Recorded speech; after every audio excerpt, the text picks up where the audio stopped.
Hello दोस्तों, PVR study अड्डा में बहुत बहुत स्वागत है। दोस्तों, भारत में संवैधानिक विकास के क्रम में मैंने आज 1861 का भारतीय परिषद अधिनियम से शुरू करना है। पिछले क्लास में मैंने पढ़ाया था कि 1858 का भारत सरकार का अधिनियम, उसमें क्या हुआ था कि जो भारत का प्रशासन था वो ब्रिटिश क्राउन के अंडर में आ गया था। वो क्या कर दिया गया, ब्रिटिश क्राउन को सौंप दिया गया। पहले क्या करते थे, कंपनी चलाती थी, ईस्ट इंडिया कंपनी। अब क्या हो गया, 1858 के भारत सरकार का अधिनियम आया था, तो उसमें क्या हुआ था कि ब्रिटिश क्राउन अपने हाथ में ले लिया और ब्रिटिश क्राउन को सौंप दिया गया। भारत का गवर्नर जनरल अब भारत का वायसराय कहा जाने लगा था। 1858 के भारत सरकार अधिनियम में भारत के गवर्नर जनरल को भारत का वायसराय कहा जाने लगा था। और उस समय भारत के सचिव का भी समस्त अधिकार सौंप दिया गया था भारतीय सचिव को।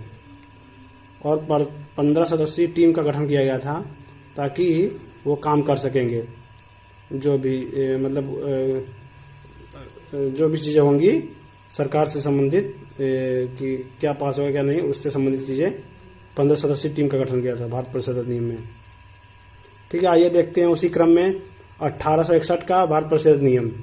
इसमें क्या होगा कि गवर्नर जनरल की विधायी परिषद में अब भारतीय भी शामिल कर लिए गए थे।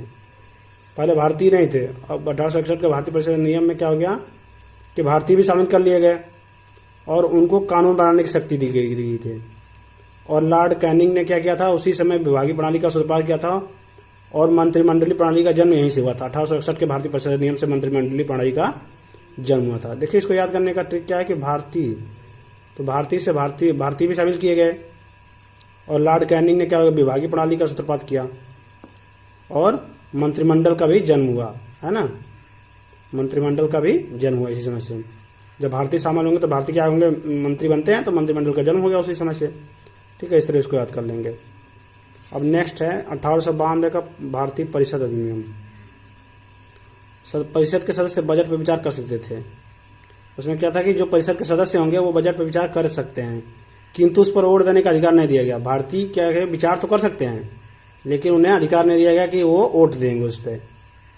चुनाव पद्धति का सूत्रपात हुआ इसी समय से। 1892 के भारतीय परिषद अधिनियम से चुनाव पद्धति का सूत्रपात हुआ। मेन रीजन ये है कि 1892 परिषद अधिनियम में चुनाव का सूत्रपात हुआ, है ना। देख रहे हैं, चुनाव पद्धति का सूत्रपात होना।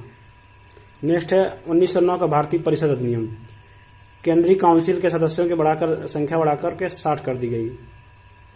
केंद्रीय काउंसिल के सदस्य कितने हो गए, 60 हो गए। अब मुस्लिमों के लिए पृथक निर्वाचन क्षेत्र की व्यवस्था हुई। मुस्लिमों को पृथक निर्वाचन क्षेत्र की व्यवस्था कर दी गई, इसलिए ताकि हिंदू मुस्लिम के बीच वो खाई पैदा की जाए। सरकार की ये मंशा थी, जो ब्रिटिश सरकार थी उसकी ये मंशा थी कि मुस्लिमों और हिंदुओं के बीच खाई पैदा करने के लिए क्या नहीं, पृथक निर्वाचन क्षेत्र की व्यवस्था कर दी है। प्रस्ताव रखने की अनुमति, पूरक प्रश्न पूछ सकते थे, पूरक प्रश्न पूछने की अनुमति थी। वित्तीय विवरण पर अविश्वास प्रस्ताव रखने की अनुमति नहीं थी। जो वित्तीय चीजें होंगी, वित्तीय चीजों पर क्या होगा, अविश्वास प्रस्ताव रखने की अनुमति नहीं थी। ठीक है।